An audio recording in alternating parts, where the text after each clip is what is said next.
પૈસાનો સ્વભાવ છે, ધ્યાન રાખો, પૈસાનો જ સ્વભાવ છે. આવે એટલે લડાવે જ, લડાવે જ, એનો સ્વભાવ છે. બે દોસ્તારો પણ કેવા ક્લોઝ, બેના પિંડ નોખા પણ આત્મા એક, એમ કહેવાય ને કે તેલનું ટીપું તેલના ટીપામાં ભળી જાય એવા, પણ બહુ ગરીબ. વાત સાંભળજો, મજાની છે. ઘણી મહેનત કરે, કાંઈ પણ ધંધો કરે સાથે જ કરે, પણ કોઈ એમ ન કહે કે આ બે મિત્રો હશે, એમ જ કે એક માના જીણા બે ભાઈ હશે.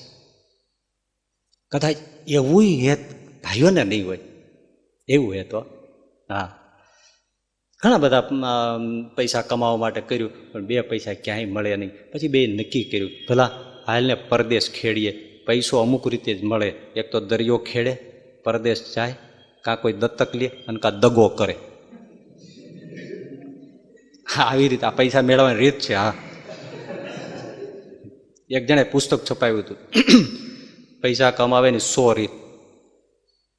તો એના એક જણાને મળ્યો, એને કે ભાઈ મારે પુસ્તક છપાવવું છે, તો મને થોડી મદદ કરીને. તો એવું કેવું પુસ્તક છે? તો કે પૈસા કમાવાની 100 રીત. એટલે આ 100 રીત છાપ મળે એવા પૈસાનું પુસ્તક છપાવે છે, અને તું મારી પાસે પાછો પૈસા માગે? તો એમાંની આ એક રીત જ છે.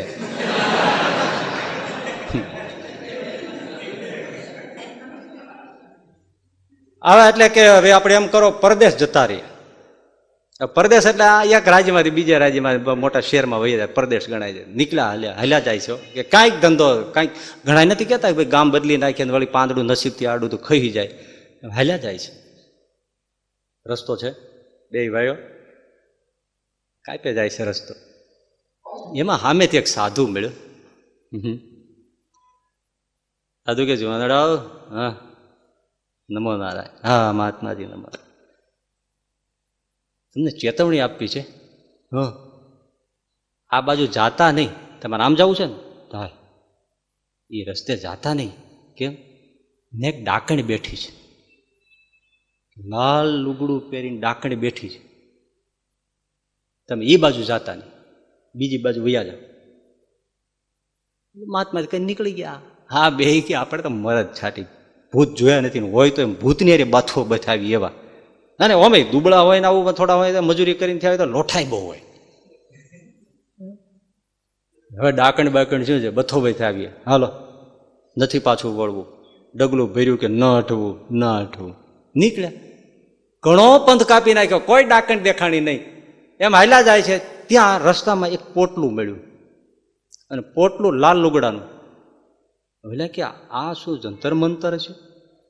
લાલ લુગડા એટલે મહાત્માજી કહેતા હતા, ડાકણનું કહેતા હતા, પણ આ તો લાલ લુગડામાં કઈ પોટલું છે. ઉપાડ્યું, ભારે વજન. ખોલ્યું, નગદ સોનાના સિક્કા. ઓહો, આવું મોટલું, 2 જણા થઈને ઊંચકાય એટલું. હવે 1 પૈસો મળતો નહોતો ત્રાંબાનો, અને એની જગ્યાએ સોનાના સિક્કાનું 2 જણાથી ઉપડે ને એવડું પોટલું મળ્યું. ઓલા કે એલા કામ થઈ ગયું, ઓલો મહાત્માજી બોગસ ડાકણ છે, આ બાજુ આવવાનું ન ટાળ્યું હોત તો વયું જાત. 2 જણાએ ઉપાડીને પોટલું લઈ ગયા, એક ઝાડવા નીચે જઈને બેઠા. મટી ગયું ને મહેનત કરવી, હાથ પેઢી સુધી ખૂટે નહીં એટલું આવી ગયું. બેઠા, હા. પછી થોડી વાર આરામ થઈ, પરસેવો લૂછો, એમાંથી 1 સિક્કો કાઢ્યો, અને એક જણા એના મિત્રને કીધું, લે હવે તું જા, સામેનું નગર થોડું દેખાય છે, પણ તું જા, હું આ સાચવું, ત્યાંથી ખાવા પીવાનું લઈ આવે, નિરાતે ખાઈએ પીએ ઉઈએ, અને પછી આપણે વતન પાછા વળી જાય. એ લેવા ગયું. 1 રૂપિયાનો સિક્કો લીધો, હાલ્યો જાય છે. સિક્કો આમ જોવે, આનું પોટલું દેખાયો. અરે અડધું આને દઈ દેવું પડશે. જોઈ લ્યો, પૈસાનો ગુણ જોવો તમે, અડધું આને દઈ દેવું પડશે. હા, ભોજન લીધું તું ખરું, હળહળ જેળ ફેરવી દીધું. ત્યાં જાય ને ખાય એટલે ઉકલી જાય ને બધો પૈસો મારો. બસ લીધું, ઝેર ભેળવું લાવ્યો, આવી ઓલાને કીધું, ભાઈ બહુ દુકાનો રખડ્યા, વટાવાની માથાકોટ, ભોજન લેવું, હું તો થાકીને પાણી થઈ ગયો છું, ઘડીક મને હુઈ લેવા દે, અને તું જમી લે, પછી રાખજે નિરાતે, પછી હું નિરાતે જમી લઈશ. મતલબ જમવા જેવું થતું નહીં. અને પોતે જમીએ લીધું છે, કંઈ થોડું ઘણું ખાય નહીં તો કાંઈ ઓલાને ખબર નથી.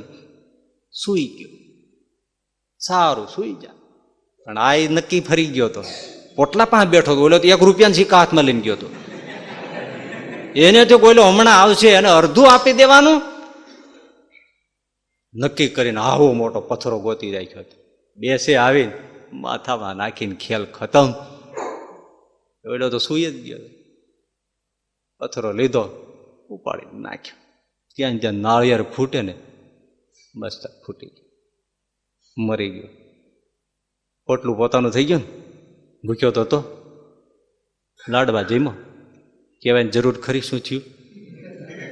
પોટલું હજી ત્યાં પડ્યું છે, જોતું હોય તો એડ્રેસ આપું.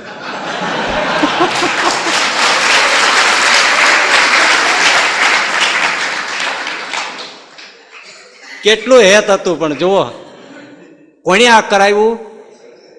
પૈસા એ કરાવ્યું. હા, દોલત એવી છે, સોયે હુએ કિતને કો જગા દેતી હૈ દौलत. सोए हुए कितने को जगा देती है दौलत. अच्छे अच्छे का डिगा देती है ईमान दौलत. अच्छे अच्छे का डिगा देती है ईमान ये दौलत.